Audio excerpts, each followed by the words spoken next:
अल्हम्दुलिल्लाहि वकफ़ा वसलामुन अला इबादिहिल्लज़ीना इस्तफ़ा।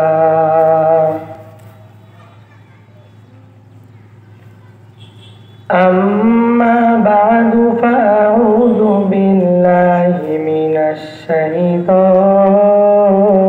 रजीम। बिस्मिल्लाहिर रहमानिर रहीम।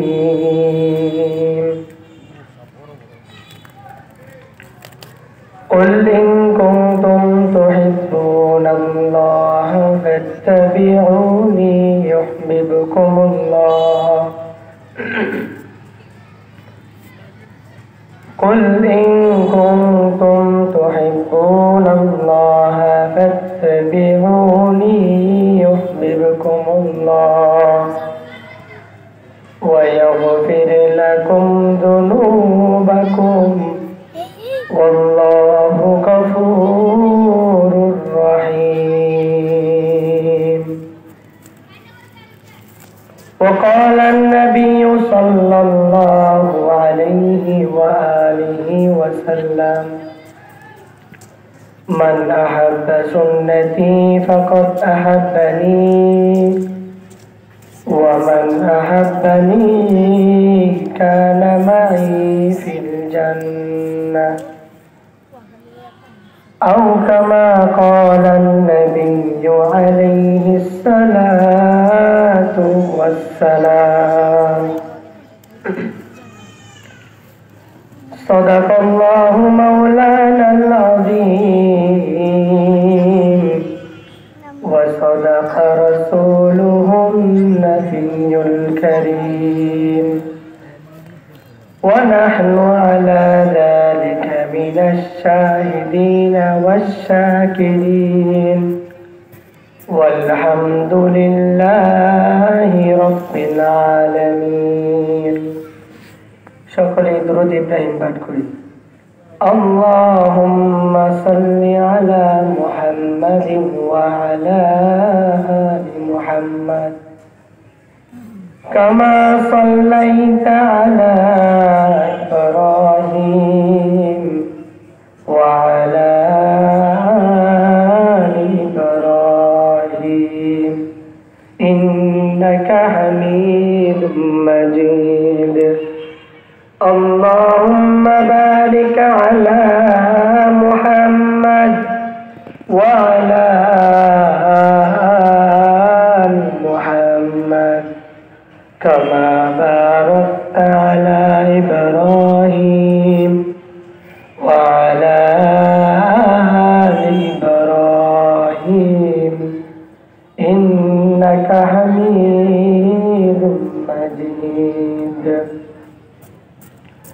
سبحانك لا علم لنا إلا ما علمتنا إنك أنت العليم الحكيم। رب اشرح لي صدري ويسر لي أمري واحلل عقدة من لساني يفقهوا قولي। दिन की सूरज डूब रही है हम लोगों की सामने। दिन की सूरज डूब रही है हम लोगों के सामने। रोज़े महशर क्या जवाब है मुस्तफ़ा के सामने। रोज़े महशर क्या जवाब है मुस्तफ़ा के सामने।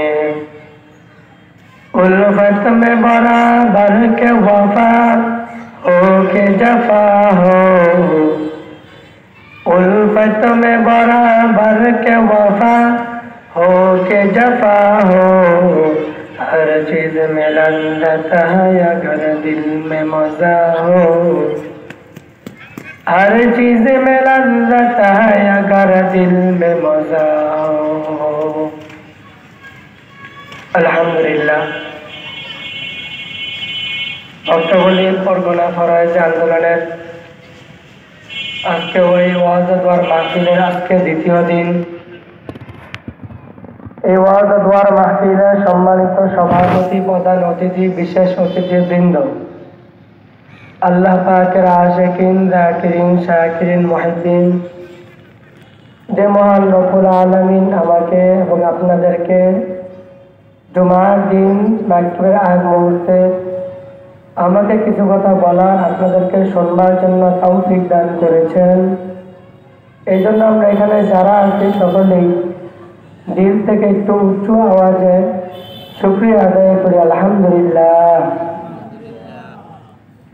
লক্ষ কোটি দুরূদ ও সালাম সৈয়দুল মুরসালিন, খাতামুন নবিয়্যিন, সৈয়দুস সাকালাইন, ইমামুল মুরসালিন, शफीए महशर, शाफीए कौसर, आकाए नामदार, मदीना का ताजदार, फख्र मौजूदात, आफ़ताब नबुव्वत, सय्यदुल मखलूक़ात, हज़रत मुहम्मद रसूलुल्लाह सल्लल्लाहु अलैहि वसल्लम। যেহেতু সময় কম, তো কথা না বাড়িয়ে সরাসরি আলোচনা ঢুকে যাচ্ছি। আমি আপনাদের সামনে সূরা আলে ইমরানের একটি আয়াত তেলাওয়াত করেছি এবং রাসূলের অসংখ্য হাদিস থেকে একটি হাদিসের বাণী আপনাদের সামনে তেলাওয়াত করেছি।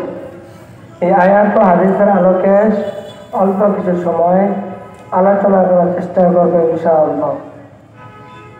আল্লাহ তাআলা কোরআনে বলেছেন, কুল ইন কুনতুম তুহিব্বুনাল্লাহ, হে নবী আপনি বলে দিন, ইন কুনতুম তুহিব্বুনাল্লাহ, তোমরা যদি আল্লাহকে ভালোবাসতে চাও, ফাত্তাবিউনি, তাহলে যেন নবীর অনুসরণ।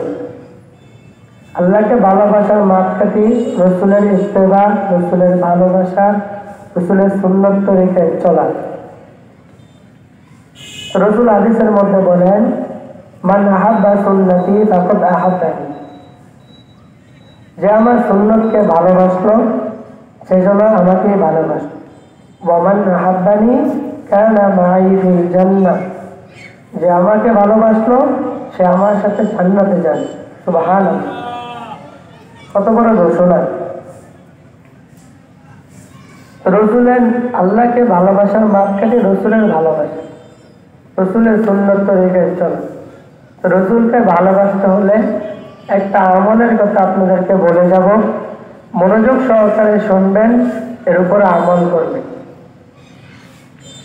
রাসূলের ভালোবাসা পাওয়ার জন্য সবচেয়ে গুরুত্বপূর্ণ আমল হলো বেশি বেশি রাসূলের প্রতি দুরূদ শরীফ পাঠ করা, সাল্লাল্লাহু আলাইহি ওয়াসাল্লাম। ছোট্ট একটা দুরূদ শরীফ, বড়টা না পড়লেও ছোট্টটা তো পড়তে পারবে।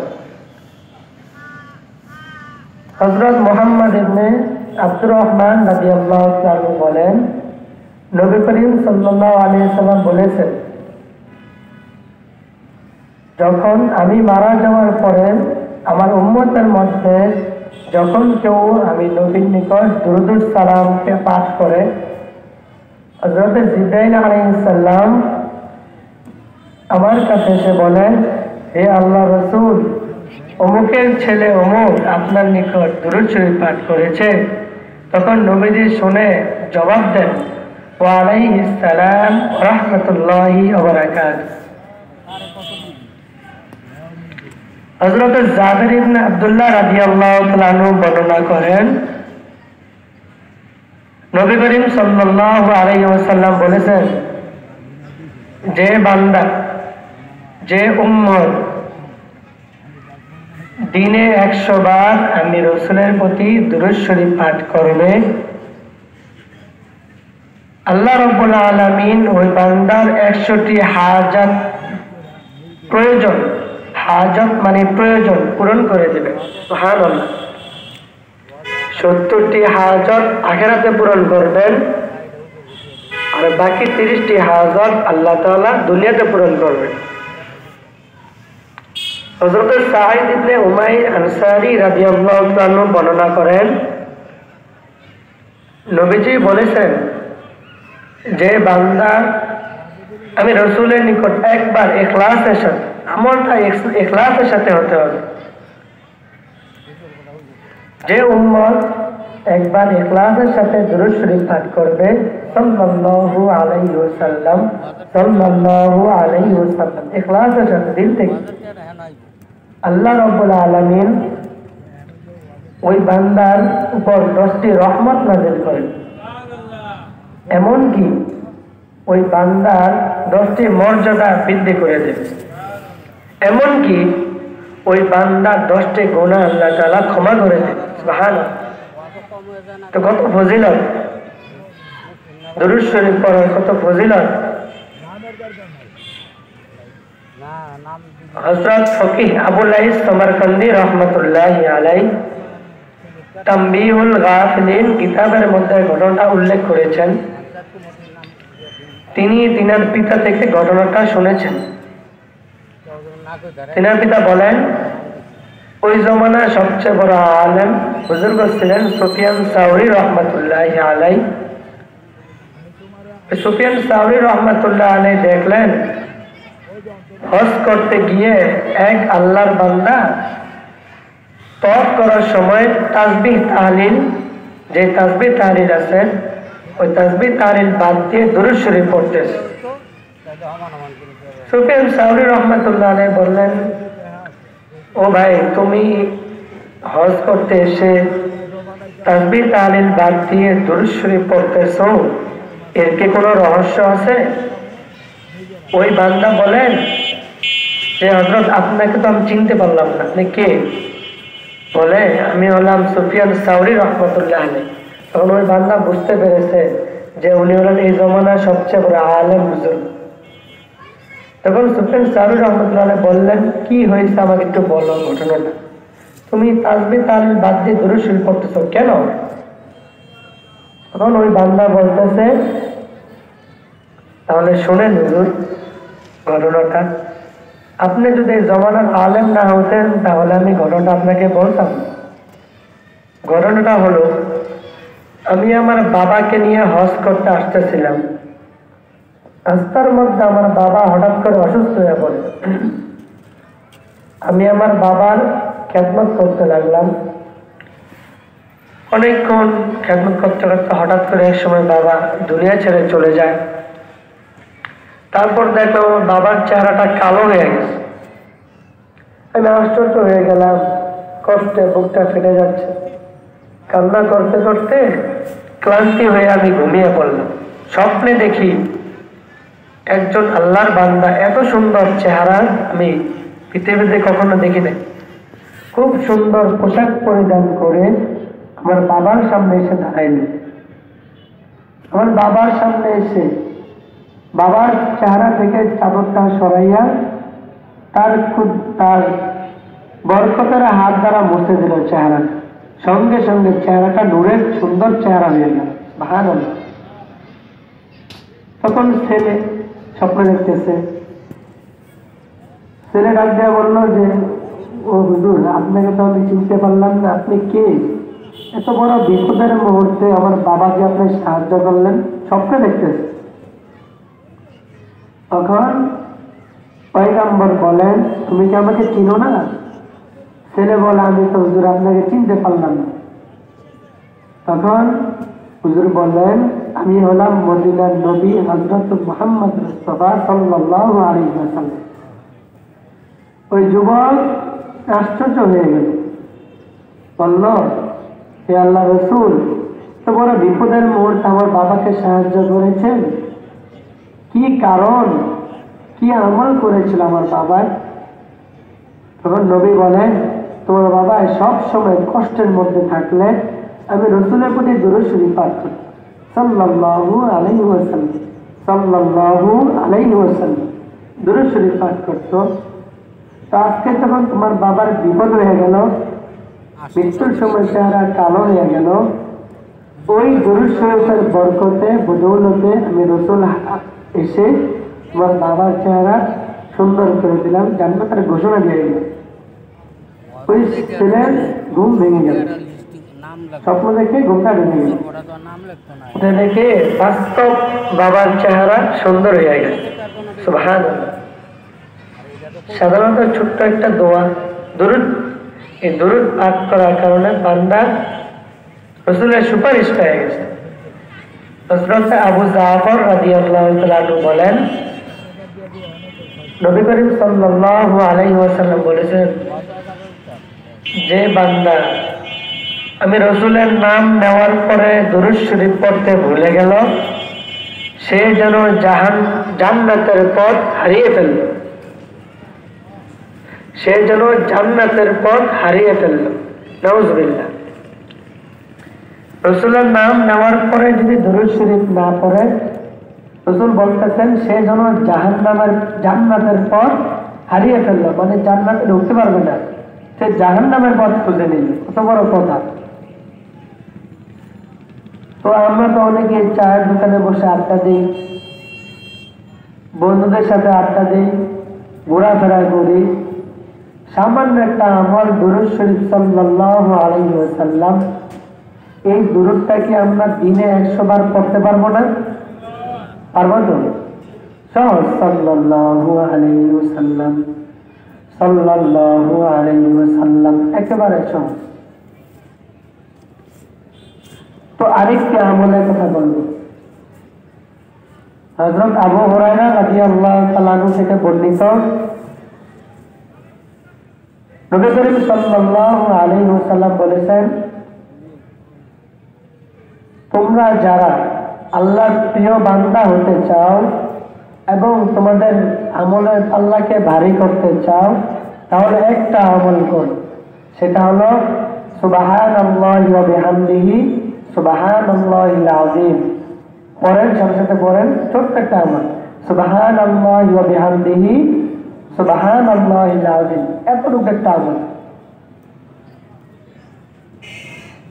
তো হযরত খালিদ ইবনে ইমরান রাদিয়াল্লাহু আনহু বর্ণনা করেন, নবীজি একবার এক গোত্র, মানে বংশ, এক গোত্রের পাশ দিয়ে যাচ্ছেন। তো পথের মধ্যে যাওয়ার সময় গোত্রের লোকদের ডাক দিয়ে বললেন, তোমাদেরকে কি আমি একটা ঢাল দিব? ঢাল মানে কোন শত্রু বাহিনী আক্রমণ করলে সেটা দিয়ে বাধা দেয়। তখন গোত্রের লোকেরা বলল, ইয়া রাসূলুল্লাহ, এটা কেমন ঢাল? কি আমাদের এখানে কি কোনো দুশমন আক্রমণ করবে, আমরা যে বাধা দিব? নবী বলেন, এই ডাল সেই ডাল নয়, এটা হলো জাহান্নাম থেকে বাঁচার ডাল। দোয়াটা কি?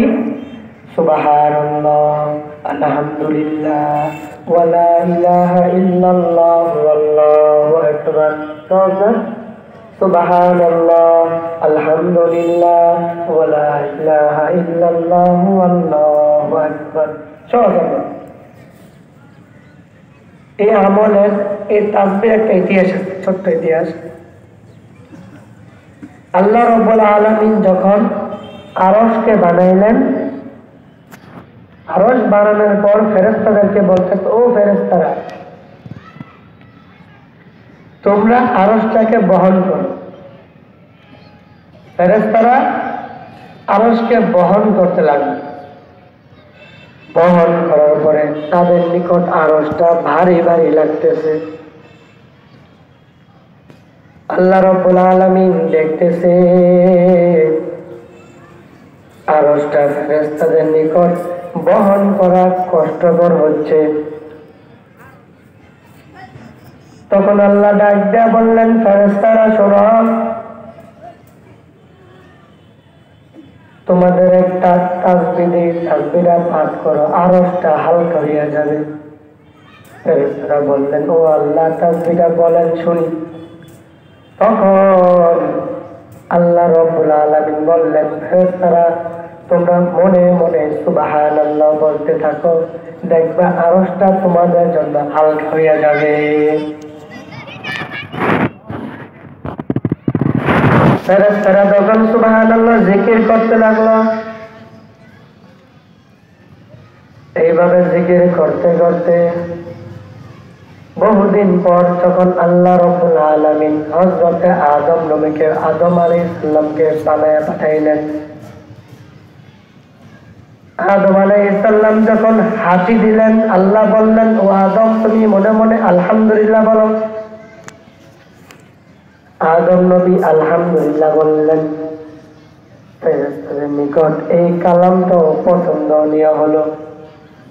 ফেরেশতারা তখন সুবহানাল্লাহ এই শব্দের সাথে আলহামদুলিল্লাহ মিলে পড়তে লাগলেন, সুবহানাল্লাহ আলহামদুলিল্লাহ। যখন আল্লাহ রাব্বুল আলামিন হযরত নূহ আলাইহিস সালামকে বানায় পাঠাইলেন, নূহ আলাইহিস সালামকে বানানোর পর নূহ নবীর জমানায় মূর্তি পূজা শুরু হয়ে গেল। পয়গম্বর দাওয়াত দিতে লাগলেন। অল্প কিছু মানুষ শুধু দাওয়াত গ্রহণ করলো, অধিকাংশ মানুষই গ্রহণ করলো না। আল্লাহ ঘোষণা করে দিলেন, নূহ পয়গম্বর ঘোষণা করে দাও উম্মতের মাঝে ঘোষণা করে দাও, তোমার উম্মতের মধ্যে যারা বলবে লা ইলাহা ইল্লাল্লাহ, আমি আল্লাহ রাব্বুল আলামিন ওই বান্দার উপর সন্তুষ্ট হয়ে বান্দাকে জান্নাত দিয়ে দিব। এই কালিমাটা ফেরেশতাদের নিকট পছন্দ হলো। ফেরেশতারা যখন আগের কালিমার সাথে মিলে পড়তে লাগলেন, সুবহানাল্লাহ আলহামদুলিল্লাহ ওয়া লা ইলাহা ইল্লাল্লাহ। এভাবে চলতে চলতে যখন আল্লাহ রাব্বুল আলামিন হযরত ইব্রাহিম আলাইহিস সালামকে বানায় পাঠাইলেন,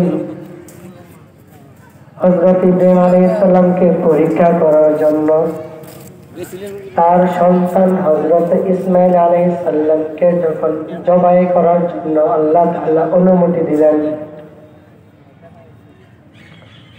হযরত ইব্রাহিম আলাইহিস সালাম যখন ইসমাঈল আলাইহিস সালামকে জবাই করার জন্য শুরু করলেন,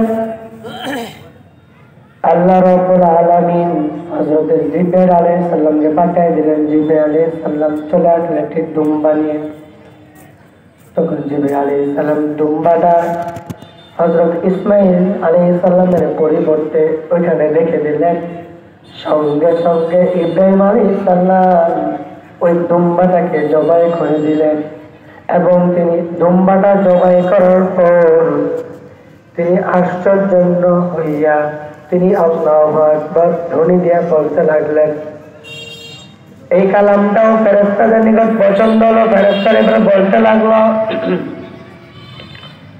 সুবহানাল্লাহ আলহামদুলিল্লাহ ওয়া লা ইলাহা ইল্লাল্লাহ আল্লাহু আকবার।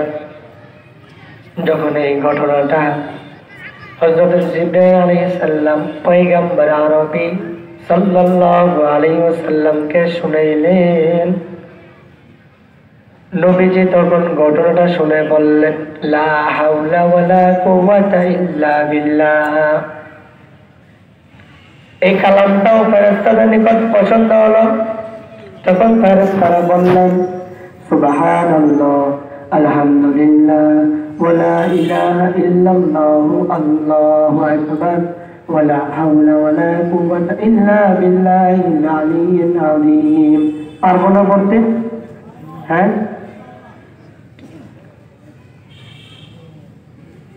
নবী করিম সাল্লাল্লাহু আলাইহি ওয়াসাল্লাম একবার সাহাবায়ে কেরামদেরকে বললেন, ও সাহাবারা, তোমরা তোমাদের কাছে যা কিছু আছে তোমরা দান সদকা করো। সাহাবায়ে কেরামরা দান সদকা করতে গেলেন, কিন্তু একজন সাহাবী বসে বসে কি যেন পড়তেছে, কিন্তু সে উঠে নাই দান সদকা করার জন্য। নবী ডাক দিয়ে বললেন, সবাই চলে গেল দান করার জন্য, তুমি কেন গেল না? ওই সাহাবীর নাম ছিল আবু উমামা। তিনি বলেন, আমি কেমনে যাব, আমার তো কিছু নাই, কি দান করব, দান করার মতন আমার কিছু নাই। তাই মনে মনে আমি একটা জিকির করতেছি। জিকিরটা হলো, শুনেন, সুবহানাল্লাহ আলহামদুলিল্লাহ ওয়ালা ইলাহা ইল্লাল্লাহু আল্লাহু আকবার। নবীজি বললেন, ও আবু উমামা, ঘোষণাটা শুনে নাও। তুমি সকলেই দান করতে গেল, তুমি গেলা না, তোমার কাছে কিছু নাই। তবে যারা গরিব তারা শুনে নেন। নবী বলতেছেন, তোমরা যারা দরিদ্র, দান করতে পারো না, তোমরা যারা দান করতে পারো না, তোমাদের সক্ষম নেই দান করার মতো, তো মনে মনে যদি এই জিকিরটা করো, সুবহানাল্লাহ, আলহামদুলিল্লাহ, ওয়ালা ইলাহা ইল্লাল্লাহু আল্লাহু আকবার, যদি এই জিকিরটা করো, তাহলে ৮০ তোলা স্বর্ণ রূপা দান করার চেয়ে অধিক উত্তম। কত সুন্দর আমল! ৮০ তোলা স্বর্ণ দান করার চেয়ে এই কালিমাটা পড়া অধিক উত্তম। এটা শুনে ধনীরা বলবে, তাহলে দান করবো কেন, এটাই পড়বো না। না, যারা ধনী লোক তাদের জন্য উত্তম কাজ হলো মসজিদ, মাদ্রাসায় ফকির মিসকিন, গরিব মিসকিন, আত্মীয় স্বজন যারা, তাদের দিকে খেয়াল রাখবে, তাদেরকে দান সৎকার করবে। আর সাথে সাথে যদি এই আমলটা করে, সুবহানাল্লাহ, আলহামদুলিল্লাহ, ওয়ালা ইলাহা ইল্লাল্লাহু আল্লাহু আকবার, এই জিকিরটা যদি করে, এইটা হলো তাদের জন্য বোনাস আমল। পারবো না আমলটা করতে? তো প্রথম বললাম যে বেশি বেশি দুরূদ শরীফ পাঠ, আর দ্বিতীয় আমল সুবহানাল্লাহ বিহামদিহি সুবহানাল্লাহিল আযীম, আরেকটা আমল সুবহানাল্লাহ, আলহামদুলিল্লাহ, ওয়ালা ইলাহা ইল্লাল্লাহু আল্লাহু আকবার। পারবো ইনশাআল্লাহ? একজন মানুষ যদি আমল করে, আমি তো গুনাহগার, আমি তো আল্লাহর কাছে বলতে পারবো, আল্লাহ, ওই বড়াইতে আন্দোলনে একটু সময় পেয়েছিলাম, মানুষদেরকে দিনে দাওয়াত দিয়েছি, একজন মানুষ আমল করেছে, এ উসিলায় তো আমাকে জান্নাতে দিবে। আমল তো করতে পারবো সবাই। আল্লাহ তাআলা তৌফিক দান করুন। সর্বপ্রথম আমাকে আমল করুন।